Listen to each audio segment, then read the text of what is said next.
We're kicking off a new Studio 5 series called The Dinner Train, asking our favorite foodie friends to share the meal they make and take to a friend in need. And of course, who else but our friend Elena Davis joins me to kick off this series. I can't think of anybody else I'd want a meal from. I'm like, well, of course I want Elena to bring me a meal. I think this is a good way to start.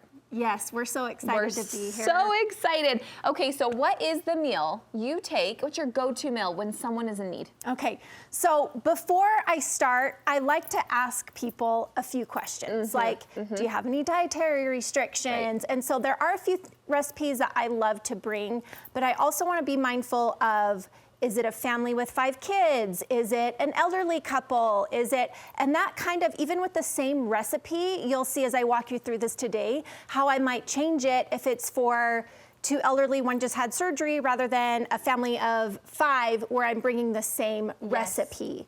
So just asking a few key questions. Will you be eating the meal? Is it okay if I drop it off at 3 and then I'll tell you how to reheat it at 6? Or would you like it later? Just little things that I think help, little details that simplify for the person receiving it. Would you like a freezer meal instead of a fresh meal?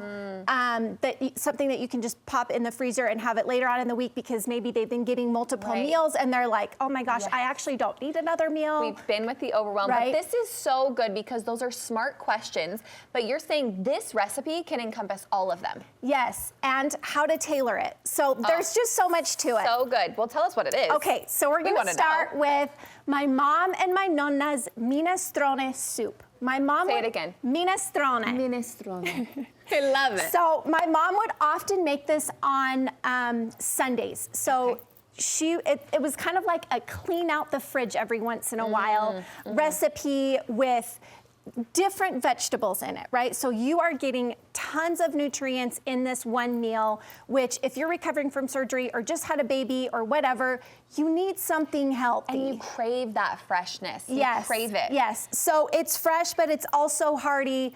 We're starting with a load of vegetables. It's all in one pot. Okay, even better. Yeah, so we're adding our onions, we're adding our sofrito, which is the base to any yummy sauce, our carrots, and this is so nice because you can customize it a bit.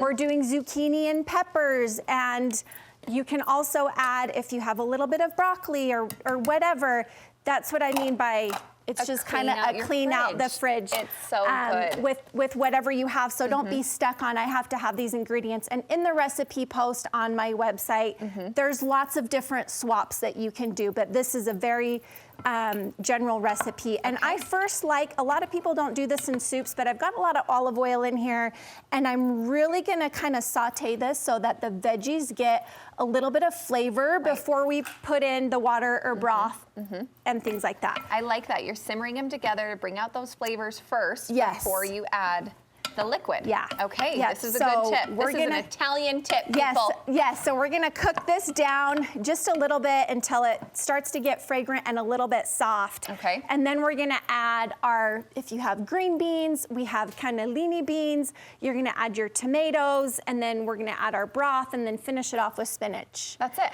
And then, well, here's the other thing. I wanna talk about how we're cutting the vegetables here. So. I like to cut them really small bite size. So when you're eating the minestrone soup, it's like you're getting a little bit of everything all in one bite. However, this is another way you can customize it. Cut them into bigger chunks and make it a little bit heartier. So, but I know if there's a family that has a lot of littles, I'm gonna chop the vegetables extra small. Just so it's easy for them to eat and they're not like, oh, there's a huge chunk of zucchini, not gonna eat that. How would we customize this for kids? Are we adding the noodles? Is this when we add the meat? What are we doing to customize? You can also add meat. There's another recipe that you'll also love. I have so many soups, the Italian vegetable sausage soup, which is a really yummy one to bring. It's essentially the same, but I tell you when to add the ground sausage or meat. So that could buff it up a little bit more. This one is vegetarian.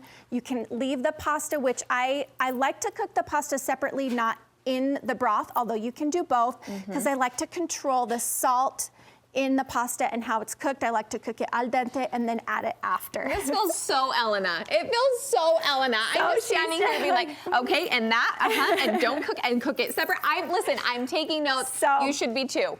So I've when you pre-cook your pasta though, you wanna add, I did a mix of butter and oil and extra virgin olive oil so that it does not clump together. So I would bring this separate.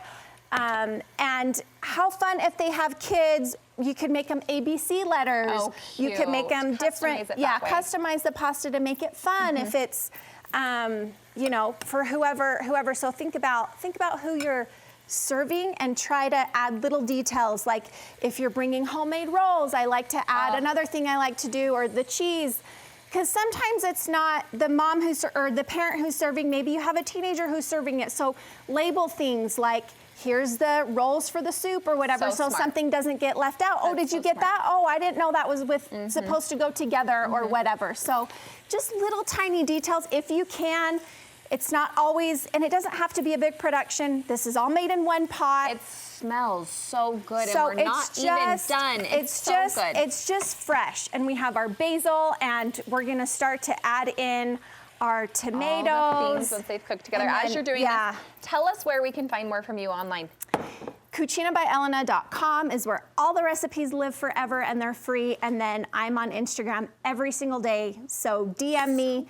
One last thing I want to say is for soup, I like to package things so I don't have to get anything in return. And I love to use these particular kind of to-go boxes. They can also pop these in the freezer if they need. Then they can take these and dump them in their own soup pot. Where'd you get those? These are all linked, they're just linked on Amazon. They're awesome. I just order them. Even better, a 2-day ship. Yep, it'll be right to your door and you can take a meal. The friend you want to have you bring a meal, and the best way to kick off our dinner train. Thanks so much, friend. Keep it going. So fun. Keep it going.